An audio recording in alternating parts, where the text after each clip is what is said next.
नमस्कार, penalty corner में आपका स्वागत है। आज की सबसे पहले तो हाइलाइट्स पर हम चर्चा कर लेते हैं कि क्या खास बातें रही, फिर विस्तार से उन पर बात करेंगे।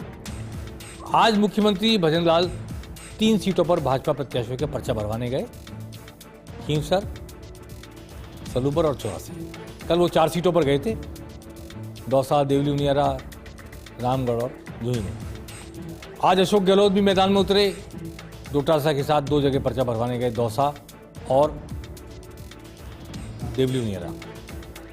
आज का एक प्रमुख हाईलाइट ये है कि जहां मान रहे थे कि देवली उनियारा में डायरेक्ट फाइट होगी, वहां नरेश मीणा जो कांग्रेस के टिकटार्थी थे, टिकट मांग रहे थे, उन्होंने बगावत कर दी और उनकी बगावत से त्रिकोण संघर्ष के आसार बन गए। लेकिन अभी नाम वापस लेने की तारीख है। आज नामांकन भरने की आखिरी तारीख थी, कल नाम की जांच होगी, उसके बाद वापस लेने की तारीख है।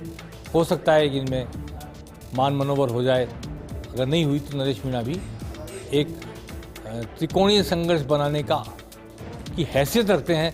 बना पाएंगे नहीं बना पाएंगे, क्योंकि चुनाव में जब वोटिंग पड़ती होती है तो आखिरी दिन वोट डालते वक्त वोटों का ध्रुवीकरण हो जाता है। लोग वोट बेकार नहीं, पानी में नहीं फेंकना चाहते, कुएं में नहीं डालना चाहते, कहते हैं कि जीतने वाले को देंगे या हराने के लिए वोट देंगे। तो ऐसा कोई पोलराइजेशन होता है तो वो तीसरा कैंडिडेट पीछे चल रहा है। लेकिन अभी नरेश मीणा भी एक कंटेंडर बन गए हैं। बाकी बातें तो बहुत सारी कल मैंने की थी आपसे, और ये कहा था कि बीजेपी और कांग्रेस की स्थिति में कोई फर्क नहीं पड़ेगा।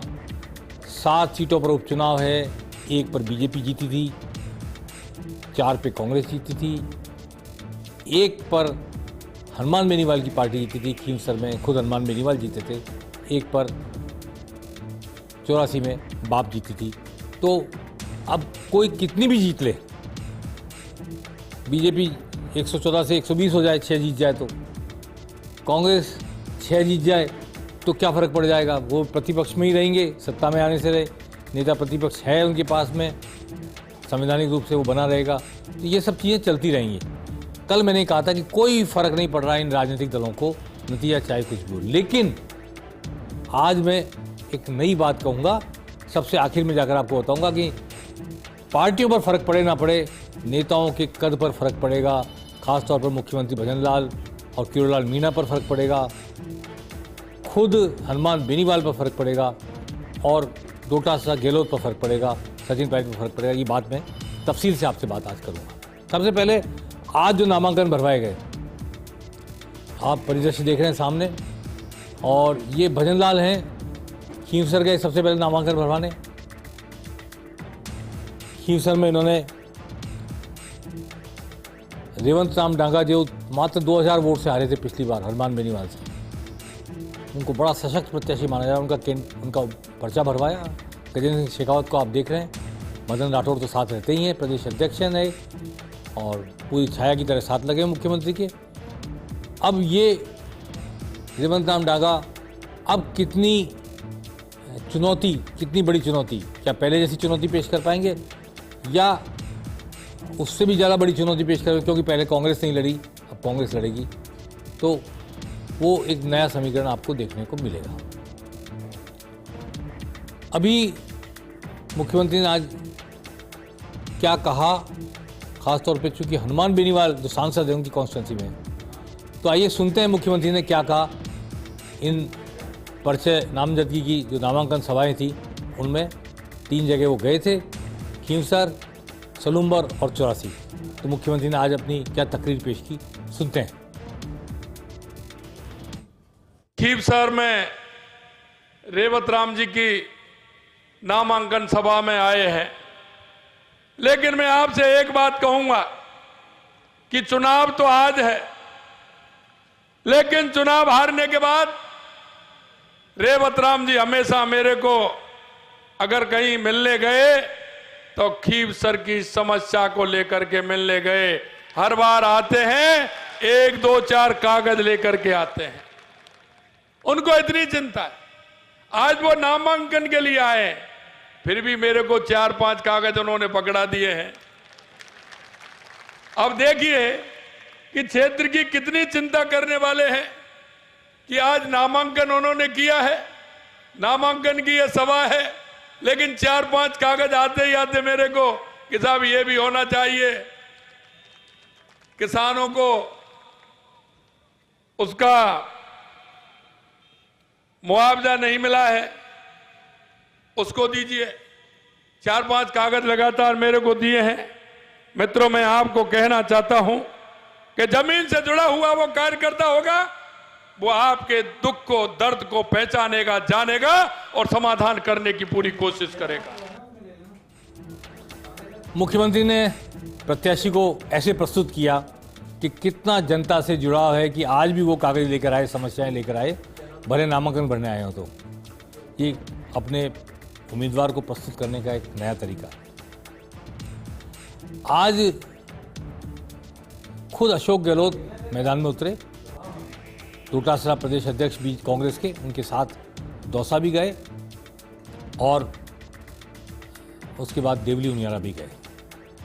दौसा में डीडी बैरवा का पर्चा भरवाया उन्होंने, अशोक गहलोत ने, और देवली उनियारा जाकर केसी मीणा का कांग्रेस से पर्चा भरवाया। दौसा में खास बात ये थी कि सबसे पहले तो मैं बताना चाहता हूं कि आज जैसे पिछले विधानसभा चुनाव में फटकारे लगाते थे, कभी बांसवाड़ा डूंगरपुर जाके हमारे प्रदेश अध्यक्ष डोटासरा कांग्रेस के, आज उन्होंने फिर फटकारे लगाए दौसा में। ये दरअसल ग्रामीण जनता को आकर्षित करने का, मैं तुम्हारे जैसा ही हूँ, मैं ठाकुर जान को हूँ, थामे से हूँ, ये बताने के लिए वो ऐसा करते हैं ताकि वो उनसे एकात्मता महसूस करें कि हम ये एक जैसे हैं। तो आइए सबसे पहले डोटासरा के फटकारे देखते हैं, फिर अशोक गहलोत ने क्या कहा इसकी भी चर्चा करेंगे।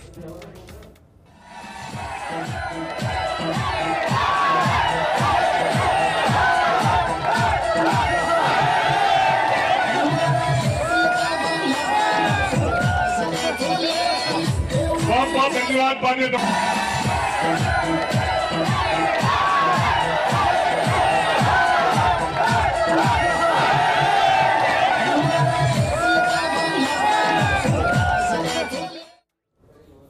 अब इस जोश से बच के कहाँ जाओगे। डोटासरा ने आज थोड़े कम लगाए फटकारे, लेकिन लगाए जरूर। अशोक गहलोत ने क्या कहा आइए सुनते हैं, क्योंकि यहाँ किरोड़ीलाल मीणा के भाई बीजेपी के प्रत्याशी जगमोहन मीणा, किरोड़ीलाल मीणा की पत्नी गोलमा देवी मंत्री रह चुकी पहले अशोक गहलोत की सरकार में, इसलिए ये विचित्र संयोग है कि आज उन्हीं किरोड़ीलाल मीणा के भाई के खिलाफ नामांकन भरवाना है, जिन किरोड़ीलाल मीणा की पत्नी को उन्होंने मंत्री बना के रखा अपने मंत्रिमंडल में। आइए सुनते हैं क्या कहा अशोक गहलोत ने। और क्योंकि इनके बाद कहना कुछ नहीं, 11 महीने हो गए सरकार लगभग, और कुछ गवर्नेंस नहीं है। सब लोग जानते हैं कि क्या स्थिति है। किसी गांव में चले जाओ, लोग हमारी सरकारी योजना को लोग याद कर रहे हैं।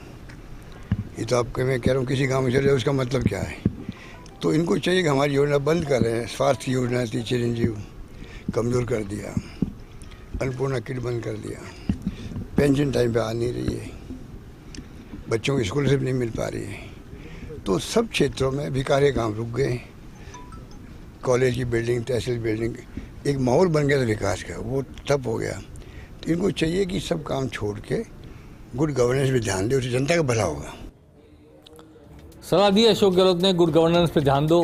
11 महीने में कुछ नहीं किया, हमारी योजनाओं को लोग याद कर रहे हैं वगैरह वगैरह, और शायद वो अपनी योजनाएं इन उपचुनाव में हर भाषण में दोहराएंगे भी, याद भी दिलाएंगे लोगों को। और कैसे 8 रुपये में खाना और कैसे स्वास्थ्य की रक्षा और सब बातें, वो अब उपचुनाव होगा तो सातों जगह सभाएं भी होंगी, गर्मा गर्मी भी होगी, वो वक्त भी याद किया जाएगा अशोक गहलोत के द्वारा अपना, और 11 महीने का जो काम है वो मुख्यमंत्री दोहराएंगे बार बार। पर्चे लीक खास तौर पर हाईलाइट होगा। आज एक बड़ी घटना ये हुई, कल तक हम मान रहे थे कि दौसा और देवली उनियारा ऐसी सीट है जहाँ पे डायरेक्ट फाइट होगी, रामगढ़ में भी डायरेक्ट फाइट होगी, लेकिन मानते थे कि झुंझुनू में राजेंद्र गुड़ा पूर्व मंत्री मैदान में डटे रहेंगे निर्दलीय, तो वो त्रिकोणात्मक बना सकते हैं संघर्ष को। वो उस पर भी मैं जाऊंगा बाद में, क्योंकि वो एक अलग समीकरण है कि दोनों प्रत्याशी जाट हैं। एक शीशराम ओला के परिवार से हैं, वर्तमान सांसद के बेटे, और दूसरे राजेंद्र बाबू बीजेपी से। इसलिए जो उम्मीद लगाकर बैठे हैं राजेंद्र गुड़ा, वो ये कि जैसा एक गैर जाट ध्रुवीकरण हो गया था हरियाणा में अभी इस चुनाव में, ऐसा कोई गैर जाट ध्रुवीकरण वो कर पाए, तो वो शायद अपने लिए कोई राह बना पाएंगे। इस उम्मीद के सहारे वो मैदान में उतरे। अब आने वाले वक्त में देखते हैं, उनकी उम्मीद कायम रहती है, वो विड्रॉ नहीं करते हैं, डटे रहते हैं मैदान में, या कि इस पक्ष से या उस पक्ष से बात करके वो हट जाते हैं। क्या बात होती है दोनों के बीच, तीनों के बीच, कौन उनको ले जाता है, देखने वाली बात होगी। लेकिन नरेश मीणा कांग्रेस के जो एक सीरियस कंटेंडर थे टिकट के, वो आज मैदान में उतर गया। नरेश मीणा नामांकन पत्र भरा, नौजवान है और वो टिकट मांग रहे थे बहुत ज़ोर शोर से। केसी मीणा को टिकट दे दिया गया। केसी मीणा हिंदुस्तान जिंक में अजमेर प्लांट के प्रभारी थे। विधानसभा चुनाव में वो टिकट मांग रहे थे बीजेपी से, अब कांग्रेस के प्रत्याशी हो गए। हरीश मीणा ने उनको खास तौर पर सचिन पायलट से बात करके और टिकट दिलवाया है। अब देखने वाली बात यह है कि एक सबसे इम्पोर्टेंट बात कि क्या नरेश मीणा मैदान में डटे रहते हैं, नामांकन वापस नहीं लेते हैं, तो क्या मीणा वोटों का पोलराइजेशन ब्रेक कर पाएंगे वो। आज नरेश मीणा जब चुनाव सभा चल रही थी कांग्रेस की, उस वक्त उनके समर्थक कांग्रेस की सभा की तरफ बढ़ रहे थे, उनको रोका पुलिस ने। तो वहाँ पर सबसे बड़ी बात ये हुई कि पुलिस से झड़प हो गई नरेश मीणा के समर्थकों की, तनातनी हो गई और उग्र हो गया वातावरण थोड़ा सा। पर इस सभा में कोई विघ्न नहीं पड़ा। और क्या नरेश मीणा पोलराइजेशन को ब्रेक कर पाएंगे, एक सवाल तो ये उनके खड़े होने से।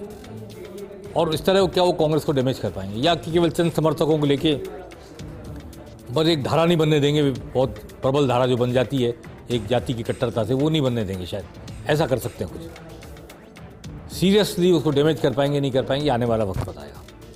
लेकिन अदरवाइज ये चुनाव राजेंद्र गुर्जर बीजेपी से और केसी मीणा कांग्रेस से, गुर्जर वर्सेस मीणा दो बड़ी जातियां हैं। और इसमें खास बात यह कि सचिन पायलट जो गुर्जरों के बड़े नेता हैं वो कांग्रेस में हैं, विधायक भी हैं टोंक से। तो वो क्या सचिन पायलट बीजेपी के एक गुर्जर नेता के प्रत्याशी के खिलाफ गुर्जरों के वोट कांग्रेस को डलवा पाएंगे मीणा प्रत्याशी के लिए? ये एक बड़ा यक्ष प्रश्न है देवली उनियाला की सीट पर, जिस पर आने वाले वक्त पता चला। इस वक्त सचिन पायलट लंदन में है, अभी उनके आने का कोई कार्यक्रम नहीं पता कि वो कब आ रहे हैं। उनके निकटस्थ सूत्रों से मैंने पूछने की कोशिश की, पता नहीं चल पा रहा है कि वो कब भारत आएंगे। इसलिए अभी कह नहीं सकते कि वो उपचुनाव वोट पड़ने से पहले आएंगे नहीं आएंगे, भाग लेंगे नहीं लेंगे, शिरकत करेंगे नहीं करेंगे। लेकिन जब वो आ गए तो उनके लिए चुनौतीपूर्ण कार्य होगा कि उनके अपने इलाके से, जहाँ से वो विधायक हैं टोंक, उसी जिले की एक सीट पर उपचुनाव में मीणा प्रत्याशी के लिए बीजेपी के गुर्जर प्रत्याशी के खिलाफ गुर्जरों के वोट डलवा पाएँ या नहीं डलवा पाएँ, ये देखने वाली बात होगी। और नरेश मीणा अगर खड़े रहते हैं तो क्या वो किस्तूर चंद मीणा जो केसी मीणा है उनके पोलराइजेशन को रोक पाएंगे, मीणा वोटों के पोलराइजेशन को? ये दूसरा यक्ष प्रश्न है इस आज के हालात में। नामांकन वापसी की बात फिर एक बार बात करेंगे, क्या परिस्थिति बनती है। अब मैं बात आपसे ये करना चाहता हूं कि दौसा चुनाव में मैंने 1977 के बाद, मैं 1977 से राजनीति को देख रहा हूं, चुनाव कवर कर रहा हूं, 1977 की जनता लहर के समान जमाने से। मेरी याददाश्त में ऐसा मौका कभी नहीं पड़ा कि किसी जनरल सीट पर बीजेपी और कांग्रेस या दोनों प्रमुख पार्टी, तब जनता पार्टी होती थी, दोनों पार्टियों के प्रत्याशी एससी और एसटी से आए हों जनरल सीट पर, और जनरल सीट का कोई प्रत्याशी नहीं। ये मेरे लिए अचंभे की बात भी है। और ये एक राजनीति के लिहाज से, जहाँ जनरल सीट पर तो माना जाता है कि जिनको बनिए ब्राह्मण कहते हैं हम और राजपूत कहते हैं, ये सब लोग उतावले रहते हैं, गुर्जर भी उसमें शामिल है, माली भी शामिल है, कि हम जनरल सीट पर चुनाव लड़ें। और दोनों पार्टियां, एक पार्टी ने जगमोहन मीणा को टिकट दिया, वो समझ में आता है, किरोलाल मीणा के छोटे भाई हैं। किरोलाल मीणा यहाँ से सांसद भी रहे, राज्यसभा मेंबर भी रहे, कई जगह से विधायक रहे और बड़े नेता हैं, कद्दावर नेता हैं। उनके भाई उनका चुनाव संभालते रहे। मीणा दौसा एक तरह से उनका गृह जिला है, तो इसलिए जगमोहन मीणा को कांग्रेस ने टिकट दे दिया। उसकी भी एक अलग लॉजिक है जो मैं बताऊँगा एक दिन कैलकुलेशन में आपको, कि जगमोहन मीणा को क्यों टिकट दिया गया।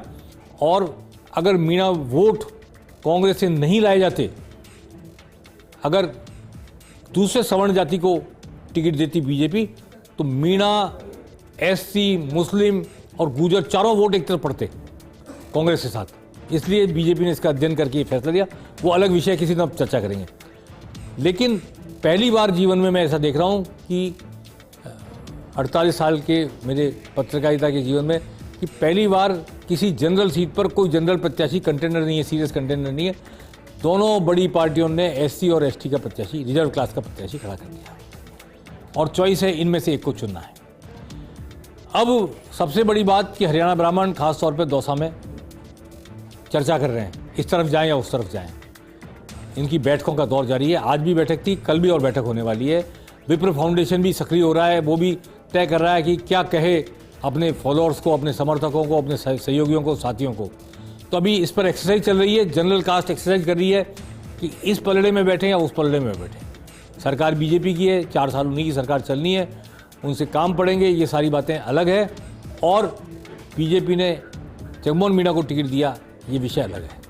तो दौसा चुनाव में किरोड़ीलाल मीणा की प्रतिष्ठा दांव पर है। वो वहाँ से सांसद रहे, वो वहाँ से विधायक रहे दौसा जिले से, और वो कोलमा जी विधायक रही हैं, और उनका भतीजा विधायक है पास की एक सीट से, और उनका गढ़ है दरअसल, ये जिला प्रमुख रहे खुद किरोड़ीलाल मीणा। तो इसलिए, लेकिन ये सचिन पायलट के पिता राजेश पायलट का भी गढ़ था, इसलिए सचिन पायलट के फॉलोअर्स की कमी नहीं है दौसा में। अब जब सचिन पायलट के प्रमुख समर्थक मुरारीलाल मीणा ने अपने घर से किसी व्यक्ति को लड़ाने से मना कर दिया, क्योंकि वो जानते थे कि मीणा प्रत्याशी उतरेगा तो भी वोट पोलराइजेशन किरोड़ीलाल मीणा के पक्ष में जाएगा, बहुसंख्यक वोट उधर जाएंगे मीणा समाज के। उनका फैसला और सोच उनकी जगह सही था। लेकिन अब जो नई परिस्थिति बनी है, इसमें किरोड़ीलाल मीणा की प्रतिष्ठा दांव पर है, और जगमोहन मीणा के हार जीत से किरोड़ीलाल मीणा जैसे कद्दावर नेता का, जो बहुत ही उग्र एग्रेसिव जनता के मुद्दों पर सड़क पर लड़ाई लड़ने वाले, और कुछ विवादास्पद भी कह सकते हैं उनको कई मामलों में, अपनी सरकार में मंत्री रहते हुए ज्ञापन देने चले जाते हैं, एसीबी में चले जाते हैं प्रमाण देने भ्रष्टाचार के। तो उनके जैसे व्यक्ति का भविष्य भी एक तरह से दांव पर है, क्योंकि उनका जो कद है, अगर जगमोहन मीणा सफल होते हैं तो उसमें 4 चांद लगेंगे। उन्होंने मांग कर लिया ये सीट को, लेकिन अगर नहीं सफल होते हैं तो फिर उनकी सारी जो राजनीति उसके आगे प्रश्नवाचक चिन्ह लगेगा। इसलिए कल जो मैंने बात कही थी कि पार्टी को फर्क नहीं पड़ेगा, उसको आज मैं इस तरह से परिवर्तित कर रहा हूँ कि नेताओं के कद पर फर्क पड़ेगा, कद्दावर नेताओं के खासतौर पर। इसलिए किरोड़ीलाल मीणा के लिए दांव पर है, और सचिन पायलट के लिए इसलिए देवली दांव पर है। दौसा तो है, लेकिन दौसा में वो इन्वॉल्वमेंट नहीं इस वक्त, वो क्योंकि खुद टोंक से एमएलए हैं, और टोंक से बीजेपी का गुर्जर प्रत्याशी मैदान में है, और आपने कांग्रेस ने मीणा प्रत्याशी किया है, तो गुर्जरों के वोट सचिन पायलट के नेतृत्व में क्या कांग्रेस को पड़ सकते हैं दौसा में, इसमें देवली उनियारा में? ये प्रश्न भी सचिन पायलट के कद को तय करेगा। अगर सचिन पायलट गुर्जरों के मत देवली उनियारा में कांग्रेस को दिलवाने में सफल हो गए तो उनका कद आज से कई गुना ऊपर बढ़ जाएगा। लेकिन नहीं हो पाए तो फिर वो गुर्जरों के एक छत्र नेता है, इस बात पर भी प्रश्नवाची चिन्ह लगेगा। अब मैं बात करता हूं बीजेपी की। प्रदेश अध्यक्ष नए हैं, मुख्यमंत्री भी नए इसलिए कि उनके मुख्यमंत्री बनने के बाद ये विधानसभा का उपचुनाव पहला है। मुख्यमंत्री इस दरवाजे से उस दरवाजे तक, इस शहर से उस शहर तक, इस देश से उस देश तक लगातार दौड़ते रहे, भागते रहे, 11 महीने का कार्यकाल। तो नए मुख्यमंत्री का पहला उपचुनाव, नए प्रदेशाध्यक्ष का पहला उपचुनाव मदन राठौड़ का, और नए प्रदेश प्रभारी अग्रवाल जो हैं, जिन्होंने एक दिन कह दिया था कि हमारे पास खोने को कुछ नहीं, एक ही सीट थी हमारे पास, तो उनका भी पहला उपचुनाव, उनकी पहली अग्नि परीक्षा। तो ये 3 लोग अग्नि परीक्षा में हैं इस वक्त। मदन राठौड़ प्रदेश अध्यक्ष बनने के बाद चुनाव आगे आ गया। मुख्यमंत्री, उनके मुख्यमंत्री बनने के 11 महीने बाद ये उपचुनाव है 7 सीटों पर, और राधा मोहन अग्रवाल जो प्रदेश प्रभारी हैं बीजेपी के, नए प्रदेश प्रभारी, उनके कार्यकाल में पहला चुनाव है। तो इन तीनों का कद और पद भी एक बार तो दांव पर है कि ये 7 उपचुनाव में क्या करके दिखाते हैं। 11 महीने के शासन, नए प्रदेशाध्यक्ष, और घूम घूम कर प्रदेश प्रभारी के 7 सीटों पर सर्वे करके दिए गए टिकट के बाद अब क्या नतीजा निकल के आता है। बीजेपी एकजुट होती है, नहीं होती है, और एकजुटता, हालांकि शुरुआती दौर में सफलता मिली उनको, उन्होंने बगावत को रोक दिया है, बगावत नहीं होने दी, खुलेआम सड़क पर जो आने वाला था असंतोष वो नहीं आने दिया, लेकिन क्या भीतरगात भी रोक पाएंगे, ये देखने वाली बात होगी। इसके अलावा तीसरा जो दांव पर है सबसे बड़ा, वो हनुमान बेनीवाल का राजनीतिक पद और कद है। वो अपनी पार्टी आरएलपी के सुप्रीमो हैं और सांसद हैं नागौर से, ज्योति मिर्जा को हराया। अब हनुमान बेनीवाल ने अपने भाई के स्थान पर इस बार अपनी पत्नी को चुना है टिकट के लिए, तो कनिका बेनीवाल लड़ रही हैं। और सामने जो 2000 वोट से हारे थे मात्र, रेवतराम डांगा, वो बीजेपी कैंडिडेट हैं। और आईपीएस जो गोदारा हैं, उनकी पत्नी डॉक्टर गोदारा, डॉक्टर चौधरी, वो चुनाव मैदान में हैं। तो इसलिए डॉक्टर रतन चौधरी भी महिला और कनिका बेनीवाल भी महिला और रेवतराम डागा जो पहले 2000 वोट से हारे मात्र, तो अब इस वक्त, और भाई को टिकट नहीं दिया है। भाई को टिकट नहीं देने से परिवार के अंदर कोई है डिस्प्यूट या नहीं है, हम नहीं जानते अभी इस वक्त, लेकिन पत्नी को उतारा है। तो हनुमान बेनीवाल की साख और प्रतिष्ठा दांव पर है। खींवसर की अपनी जीती हुई विधानसभा सीट को इस्तीफा देकर खाली किया, पत्नी को मैदान में उतारा, और अब अगर वो नहीं जिता पाए तो भले वो लोकसभा में बैठेंगे, नागौर का प्रतिनिधित्व करेंगे, लेकिन अपनी खींवसर सीट पर वो उनकी साख को नहीं बचा पाएंगे अगर वो हार गई तो पत्नी उनकी, क्योंकि पत्नी को लड़ाना बहुत बड़ा दांव होता है। तो दांव पे लगा दिया उन्होंने। इसलिए किरोड़ीलाल मीणा, सचिन पायलट, डोटासरा भी मैं कहता हूँ प्रदेश अध्यक्ष हैं, लेकिन वो एक चुनाव विधानसभा का पूरा करा चुके, लोकसभा चुनाव करा चुके, इसलिए उनका ऐसा कुछ दांव पर नहीं है। लेकिन सचिन पायलट, अशोक गहलोत की प्रतिष्ठा भी है। मुख्यमंत्री, प्रदेश अध्यक्ष और प्रदेश प्रभारी किरोड़ीलाल मीणा, सचिन पायलट, और उसके बाद सबसे अंत में मैं नाम जिक्र करना चाहता हूँ जो भी मैंने किया हनुमान बेनीवाल का। हनुमान बेनीवाल के लिए उन्होंने सब कुछ दांव पर लगा दिया है, इसलिए उनके लिए ये अग्नि परीक्षा का दौर है, प्रतिष्ठा का सवाल है। सांसद होकर भी उनका सांसदी का मज़ा खराब हो जाएगा अगर वो खींवसर सीट नहीं जीत पाए तो। इसलिए इन नेताओं के पद पर, प्रतिष्ठा पर, कद पर फर्क पड़ेगा। और साथ में कहना चाहता हूँ, ब्रजेंद्र ओला जिनके बेटे चुनाव लड़ रहे हैं झुंझुनू से, अगर ब्रजेंद्र ओला के सांसद रहते हुए शीशराम ओला की पुश्तैनी सीट पर, उनके पिताजी शीशराम ओला दिग्गज नेता, केंद्रीय मंत्री रहे हुए, और ब्रजेंद्र ओला की परिवार की परंपरा का सीट पर अगर उनके बेटे नहीं जीत पाते हैं, अमित ओला, राजेंद्र बांबू हालांकि बीजेपी कैंडिडेट हैं, जो पिछली बार उन्हें टिकट नहीं दिया, निर्दलीय खड़े हो गए थे बगावत करके, और उनकी वजह से बीजेपी की हार सुनिश्चित हुई थी। राजेंद्र बांबू को फिर टिकट दिया गया क्योंकि इसको इस पिछले चुनाव से पहले टिकट दिया गया था एक बार। लेकिन यहाँ पर राजेंद्र गुढ़ा मैदान में है। राजेंद्र गुढ़ा किसके वोट काटेंगे, किसको मदद करेंगे, इस पर चर्चा हम तभी कर सकते हैं जब वो मैदान में डटे रहें। आज चर्चा का कोई फ़ायदा नहीं, पर वो क्या देख रहे हैं ये मैंने आपसे जिक्र किया। गैर जाट वोटों का पोलराइजेशन करने की उम्मीद में उन्होंने नामांकन भरा है। अगर उनको ऐसे सपोर्ट मिला तो मैदान में बने रहेंगे, नहीं तो दोनों पक्ष में से कोई भी पक्ष जो अपना नुकसान होता देखेगा उनसे बात करेगा, और उनसे बात उनकी बन गई तो वो जिस बात के लिए जाने जाते हैं मैदान में छोड़ देंगे। तो ये सब कुछ आने वाले दिनों में हम आपके सामने रखेंगे, चर्चा करेंगे। ऊँट किस करवट बैठ रहा है, कौन किसके साथ जा रहा है, कौन किसके खिलाफ है, क्या सामाजिक एकजुटता हो रही है, विघटन हो रहा है, टूटन हो रही है, कौन सा समाज किस तरह का फैसला ले रहा है, इस पर हम लोग आपसे निरंतर चर्चा करते रहेंगे पेनल्टी कॉर्नर में। आज बस इतना ही, नमस्कार।